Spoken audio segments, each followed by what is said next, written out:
bit chilly this morning for me. I'll check on the temperature when I go back in. Just a brief out front today. We're looking at, they're all obviously gone to sleep for the winter, but this is a crepe myrtle. We have a couple of olive trees. One will be Lecino, the other Frantoio. Unfortunately, the wind has blown off the labels, so I'm not sure which is which.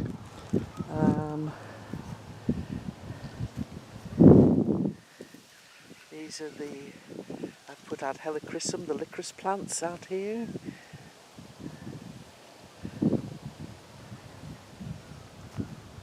These little grouping of eucalyptus are the silver princess. They are very fine, that's why I was able to put 3 together. They have beautiful weeping flowers. So hopefully these little videos will be befores, and hopefully I'll be able to show you nice afters. The other olive tree.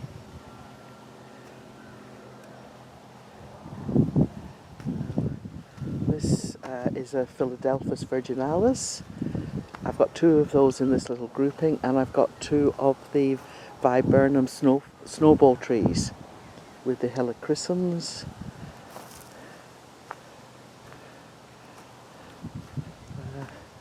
This is sad little critter is a crabapple. Hopefully it'll be nice in spring.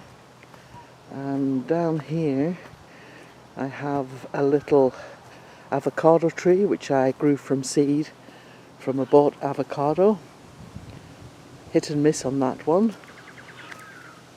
And down here I planted 3 Eucalyptus viminalis, which are local to the area and the favourite food of koalas. We did have a couple of koalas pass by, and if there's any left in years to come, at least they will find a feed here.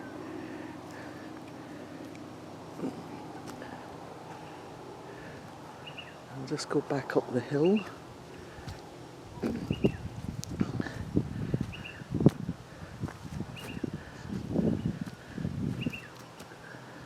Out at the front of the property, oops, sunrise.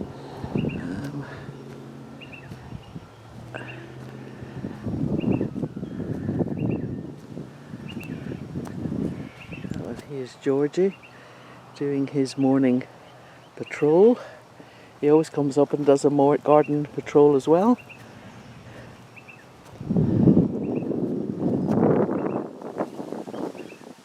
It's an echium. And an aloe vera. I think these are African daisies.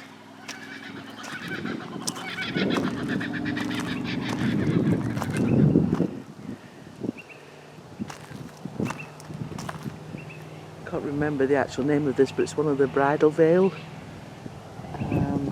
There's just mixed plantings here. It didn't turn out again. It was all supposed to be all white and grey, but of course the well-placed plans of mice and men.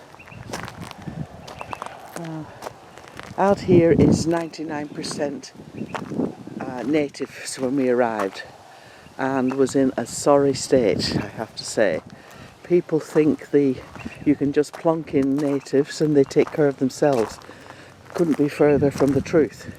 They need to be pruned back like any plant after flowering. Best way to plant them is in tube stock, and then as they grow you nip the ends off. You can pretend you're a little wallaby and you just nip, and that thickens them up and it makes them a little more sturdy. But we had to have people in here and remove quite a lot of the stuff because they were just totally dead or dying. It's a shame. We should have actually taken more out, but I didn't want to denude the place, so we're living with what we've got. I've put in quite a few native grasses.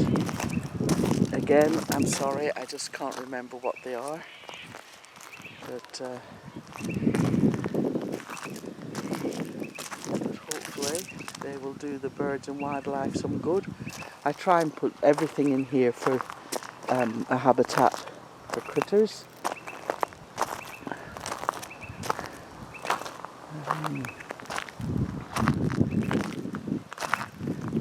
I did put along here some agapanthus. That's a coria. A couple of those. Dietes again. Some Santalina. Agapanthus. Santalina. Always water out the birds. And what else have we got here? But all out this area is mainly natives. Again, I don't know half the names. That's a grevillea.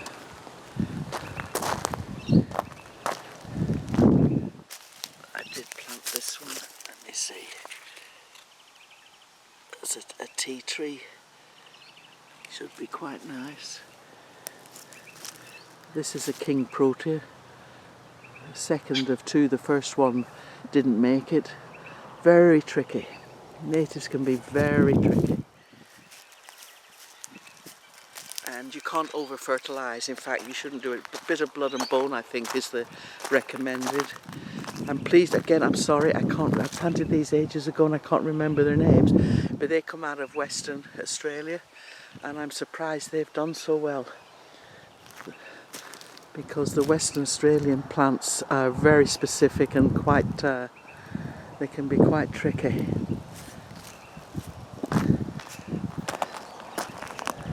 This is a rosemary that was here when we arrived.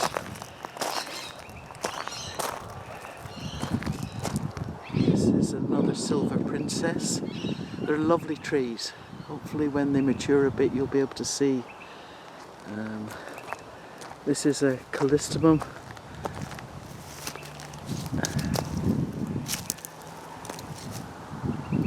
Now this one is absolutely a beautiful, I can't never remember the name of them.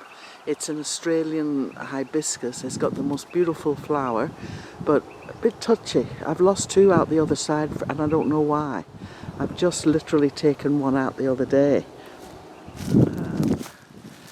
This is the silver princess again.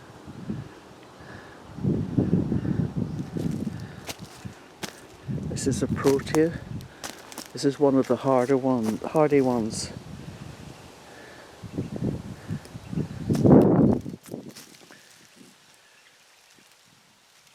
This is one of those, I think the pig faces, aren't they? I pulled these out on a walk and plonked them in. Again, the gum tree. This is a little buddleia that I took a cutting of and put it here. This is native grass again. Got a few of these. I'm feeling the lomandras, I'm not 100% sure.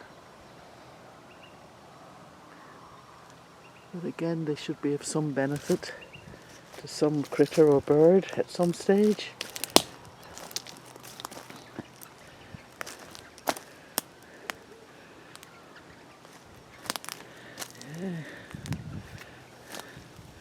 These are actually, well this one isn't, this is a planted one, little gum tree, I'm not sure again, but a couple of these are ones that the tree people chopped down out and have resprouted, which is fine.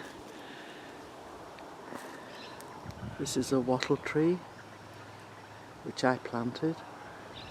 Fast growers, not long lived, but they do give cover very quickly. Again, a native grass. One of the grasses. It's good to have a little understory for the birds.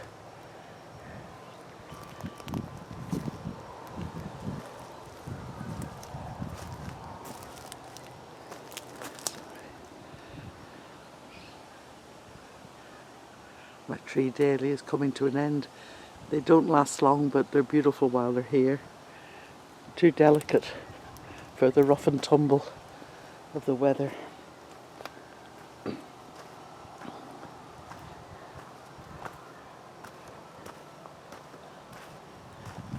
I just recently plonk some aloe vera cuttings into here. See how they go.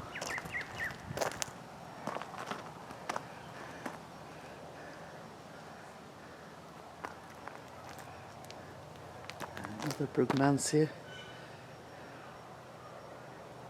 African daisy.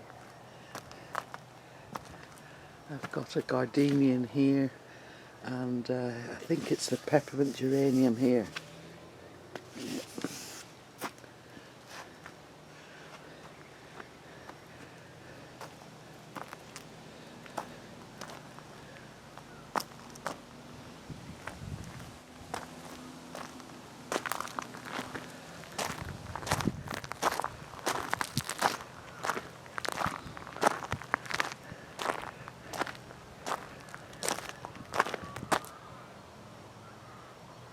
Dietes again from just splitting off plants. These are the Westringia fruticosas. They're finally taking off. Again, I'd want to shape them if I'm still here when they grow. But, as you see, very dry. But that's how I suppose the natives like it. Their DNA seems to get them through.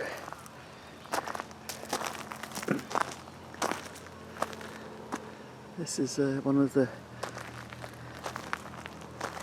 Aecularinas.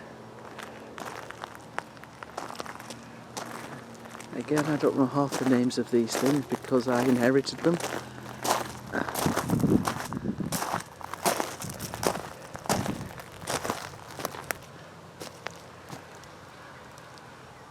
I think this is a grevillea. It's got a nice flower when it arrives.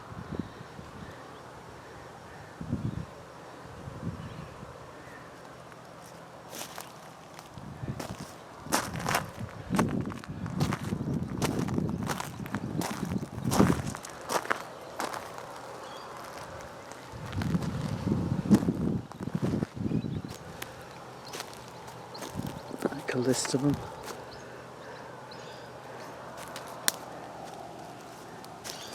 It's actually very quiet this morning. There's usually all the birds about. Of course, once these things flower, this is a grevillea that was basically, we thought dead, but it's coming back. Because when these are in flower, the birds love them. And it'll be interesting to see how my new plantings come through.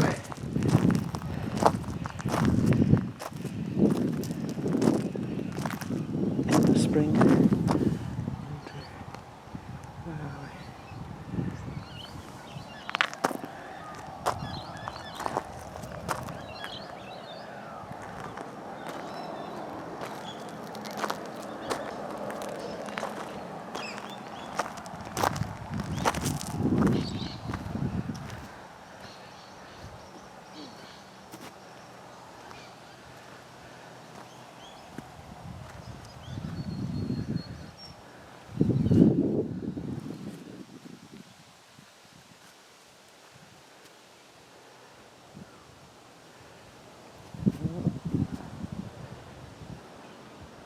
I'll say bye-bye and I'll go and feed the birds.